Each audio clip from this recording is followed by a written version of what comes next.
I looked down and saw countless insect eggs pouring out of my own body. The friends who were there celebrating with me didn't even flinch. They just laughed and started stomping on them, grinding the eggs under their shoes like it was nothing. I dropped to my knees and tried to make them stop, but I couldn't do a thing. Then I shot up out of the water. It had all been a dream.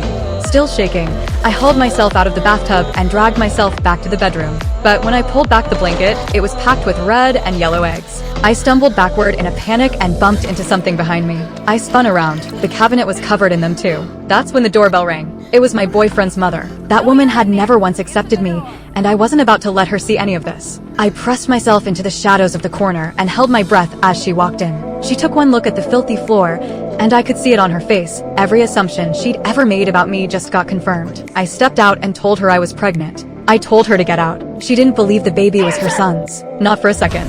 Something inside me just snapped. I grabbed her, and before I even knew what was happening, I spat something at her, some kind of highly corrosive liquid. Within seconds, she collapsed and didn't get back up.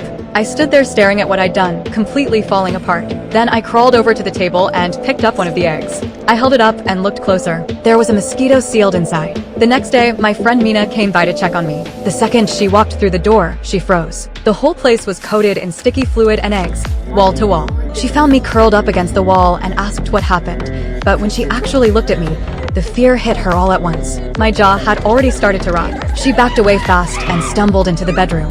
That's where she found the body, wrapped tight in insect webbing. She grabbed her phone to call the police. I kicked the door open and covered her mouth with my hand. A blue liquid seeped out of my palm and sealed off her nose and mouth completely. Holes began opening up all across my hand. I held her and didn't let go, not until she stopped moving. And then I just broke.